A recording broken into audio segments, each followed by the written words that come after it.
सासू माँ ने अपने बहू को बेटी से बढ़कर प्यार किया और बदले में क्या मिला? सुबह 10 बजे तक सोने वाली और बार बार उठाने पर भी थोड़ी देर और सोने दो ना कहने वाली शालिनी आज भोर को 6 बजे ही उठ गई थी। इतना ही नहीं, उसने सबके लिए चाय बनाई, पेपर लेकर आई, बगीचे में पानी दिया और पापा को सुबह मॉर्निंग वॉक के लिए भी उठाया। सभी लोग शालिनी को बड़ा आश्चर्य से देख रहे थे। सभी का एक ही सवाल था, शालिनी तुम यह क्या कर रही हो? शालिनी ने धीरे से जवाब दिया, 3 महीने हो गए मेरी शादी तय हुए। वहां पर कौन होगा मेरे आगे पीछे घूमने वाला? वहां तो सब मुझे ही करना होगा ना। बस इसलिए आज से ही शुरू कर दिया है मैंने। घर की बेटी हो, इतना समझदार होते हुए देख सबको खुशी हो रही थी और साथ ही साथ बुरा भी लग रहा था। बुरा लगने जैसी बात ही भी थी, क्योंकि अब वह हमेशा के लिए उनको छोड़कर उसके ससुराल जाने वाली थी।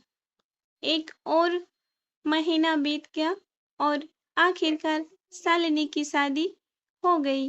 वह अपने ससुराल आ गई। सुबह समय पर जाग पाएगी या नहीं, इसी विचार में वह रात भर सो ही नहीं पाई। सुबह होते हुए उसने नहाया और पूजा की, खाना बनाने की तैयारी में लग गई। वह सोचने लगी कि आज खाने में क्या बनाया जाए जो बड़े और बच्चे दोनों को पसंद आए। इतना ही नहीं, वो बहुत अंदर ही अंदर डर रही थी।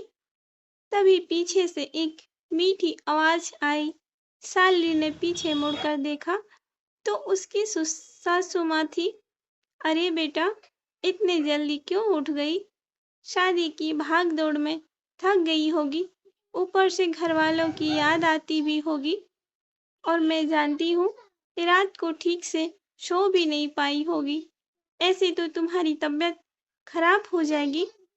शालिनी मन ही मन में सोचने लगी, मेरी सासू माँ तो बिल्कुल वैसे ही नहीं है जैसी मैं सोच रही थी। मैं तो डर के मारे कितने दिनों से सुबह जल्दी उठने का प्रयास कर रही थी। यहाँ तो परिस्थिति बिल्कुल अलग है। शालिनी ने कुछ काम खत्म ही किया था कि तभी सासू माँ ने आवाज दी, बेटा इधर आओ, देखो तो सही में क्या बना रही है। मटर पनीर पराठा और गाजर का हलवा। अरे वाह, यह तो सभी मेरी फेवरेट डिश है। शालिनी बोली। उसे तो कुछ समझ में ही नहीं आ रहा था। उसे लग रहा था जैसे यह सब सपना है। शालिनी को एहसास हुआ कि यह सपना नहीं, सच है। सासू माँ मेरे पास है। सासू माँ ने कहा। शालिनी सुन नहीं रही पाई, वो थोड़ी डर गई। उसे डरा हुआ देखकर सासू माँ ने कहा, शालिनी जरा इधर तो आओ, यहाँ तो बैठो, मेरी बात ध्यान से सुनो और समझो।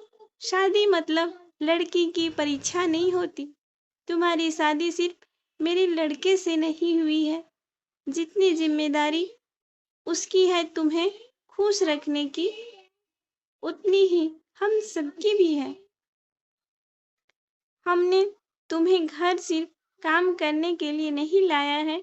तुम्हें क्या क्या आता है या तुम्हें हमारे लिए क्या कर सकती हो, यह सब देखने के लिए तो बिल्कुल नहीं।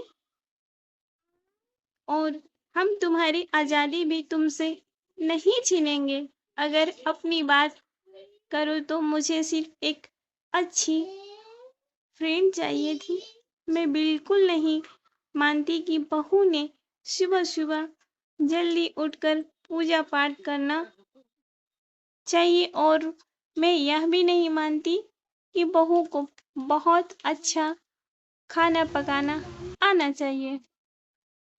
शादी का मतलब तुम्हारे सपने का बलिदान बिल्कुल भी नहीं, बल्कि मैं तो कहूंगी कि शादी का मतलब तुम्हारे सपनों को और ज्यादा ऊंची उड़ान देना चाहिए।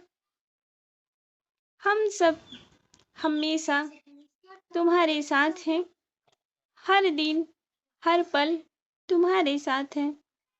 शालिनी की शादी को अब 10 साल बीत चुके थे। इन 10 सालों के सफर में उसने जो अनमोल रिश्ते कमाए थे, उनमें से एक भी माँ जी थी, वही सासू माँ जो अब उसकी माँ बन चुकी थी। शालिनी ने अपने जीवन में काफी उतार चढ़ाव देखे थे, लेकिन उसके मन में यह एक सोच बहुत पक्की बैठ चुकी थी कि जब भी उसके लड़के की शादी होगी और वह घर में बहू आएंगे, वह भी अपने सासू माँ की तरह ही अपनी बहू को लाड प्यार करेगी, उसके साथ अच्छा व्यवहार करेगी। समय के साथ लोग बदलते हैं, लोगों के विचार बदलते हैं, कुछ गलत लोग जरूर जीवन में आते हैं, लेकिन सभी गलत तो हो ऐसा जरूरी भी नहीं होता ना। आखिर मैं यही कहूंगी कि बहू मतलब बेटी ही होती है। गलतियां तो हर किसी से होती है, इसलिए बहू के साथ भी वैसा ही व्यवहार करें जैसा खुद की बेटी के साथ करते हैं। तो कैसी लगी आपको यह स्टोरी अच्छी लगी? कमेंट करें, सब्सक्राइब